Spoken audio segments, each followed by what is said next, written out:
Hey guys and girls, today is November the 7th, Sunday. It's almost 2 p.m. Eastern Time. And I was looking at an article today from the Telegraph in the UK. It's a big online newspaper, news outlet, whatever. Big time, major, mainstream kind of thing. And a little article caught my eye, and it's titled, Airline Frequent Flyers, Radiation Poisoning Risks from Space Solar Flare Storm Activity. It says it was published at 10 p.m. GM time, 5th of November 2010. So basically 2 days ago this was published. Airline frequent flyers are at greater risk of developing long-term radiation poisoning from solar space storms or flare activity from the sun, a new study warns.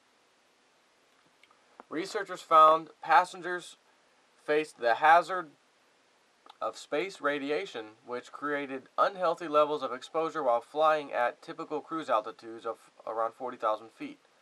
Experts warned passengers could be subjected to increasing risk to cancer due to such radiation levels.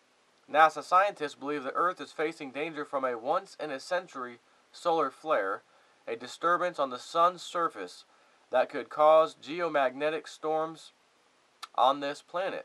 One in the mid-19th century blocked the nascent telegraph system, and many scientists believe another is overdue. Researchers from Rutherford Appleton Laboratory, Oxton, warned that the electrical grid, computers, telephones, transportations, water supply, and food production faced huge disturbances from space storms. Their vulnerability is also blamed on humans' creeping dependency on modern technologies. For example, there are 4.9 billion mobile phone connections every month. Scientists found aircrew were the major occupation group most exposed to the sun's radiation, with passengers also at risk from the phenomenon. Now, I'm going to stop there. There's a little more to the article, but that you get the point. This came out 2 days ago.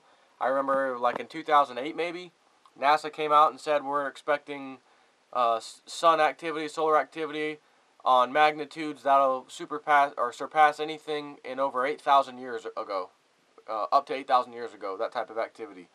Nothing has come close to what's about to happen. We are predicting it'll be around the year 2011 or 2012, which fairly recently was changed now due to the sunspot cycle not getting started on time to basically late 2012, 2013, which is exactly when the Mayan calendar ends. So, I thought to myself, I'm pretty sure that sounds quite familiar regarding something I read in one or two of the robot reports. Solar radiation, getting concerned with people flying in the sky, are more apt to getting this radiation, sickening, poisoning, cancer, whatever, as compared to a normal human who's down on the ground, not 40,000 feet up. And the webbot said something about it's going to become a problem. Like this could be like known, like, hey, there's something going with the sun right now, space, something, you shouldn't fly as much, or maybe they'll even stop flights. I don't remember. So I said, let me go pull up one of the old webbot reports and see what I could find. So, of course, I'm going to read this to you. The atmosphere problems of 2010 and beyond are forecast to include negative impacts on food crops as well as negative impacts on humans, both on the ground and in the air. By the way, this is from version of the webbot 13 and 14. So, well, I say 13 and 14. It's actually data analysis 13 and data analysis 14. This was like early this year, I think. One of these might even have been from last year. Anyways, it doesn't matter. Its bottom line is we already know this thing predicts stuff well in advance. The negative impacts on humans include descriptors for a wide range of both short and long-term health issues, from sudden heat stroke to skin degradation due to solar radiation. Many of the strange, bizarre atmospheric phenomena, including internal crosslinks over to the Sun subset within the Terra entity, where the termination points are within aspect attribute sets going towards the long-standing forecast for sun disease. The subsets within the strange, bizarre atmosphere phenomenon descriptors include aspect attributes for extreme behavior, talking about the sun, of course. Supporting subsets include jet stream, and in supporting sets for this group include atmospheric waves or ripples or tunnels, which will propel out of seasonal storms. Much of this area has northern hemisphere geographic associations and focuses on very large storms, which I know we've all seen here recently, including that one from this 87-day cycle that caused hurricane-force winds in the Midwest of the United States, broke all kinds of wind records. Now we got volcanoes going off. We've got sinkhole phenomenon going on, etc., etc., etc. Flooding, everything. These areas are cross-linked back over to the markets entity, as well as both Populous, US of A, and Global Pop, where many of the termination sets are within the food crops shortage meme.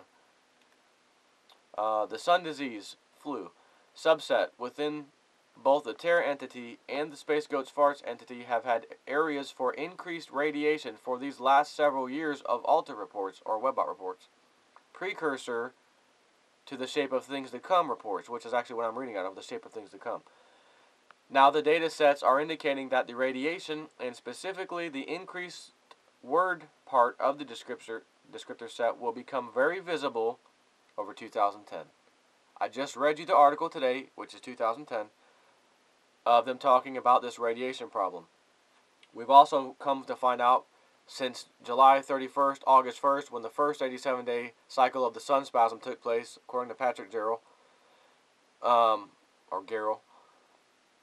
And then we had another one just the other day on the 27th or so. We had problems with the sun right then. We're now seeing multiple volcanoes going off.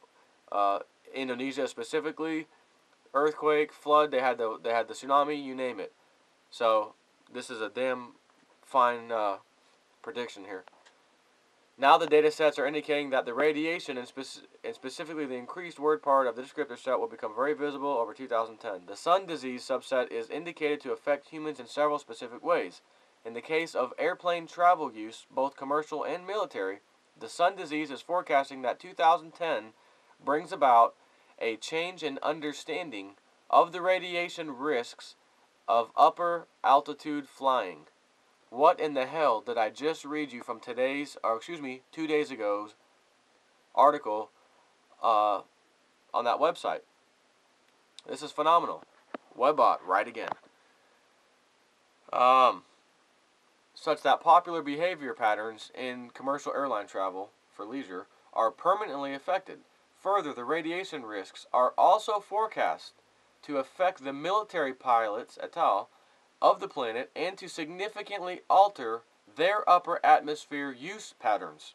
Also, there are indications for satellite problems which will also be sun disease related. Now, I'm going to go to a different report, one earlier than this, and this is Volume 0, Issue 3, Dataset Analysis, December 6, 2009. Other supporting sets for flooding also include solar radiation, as well as curious sets that are seemingly contradictory, such as exposure of lost cities. The idea being that somehow the flood conditions will produce instances where lost cities will be exposed somehow. There are cross-links over to the Global Pop entity where some terminations include sets for hiding from radiation, likely in caves, ?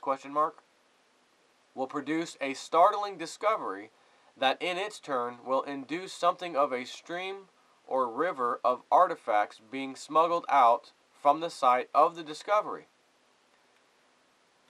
This will apparently be gaining visibility over mid to late 2010, though the discovery is associated with the spring flooding in the accretion process. A large set of the Space Ghost Farts entity has shifted to align in support of Alien Wars descriptor set. As much as it sounds as science fiction, it appears as though the transformation and transition aspects, attributes, and all their supporting sets are shifting over to support the idea that Alien Wars will be emerging, manifesting over 2010 and 2011. So, as we've already discussed,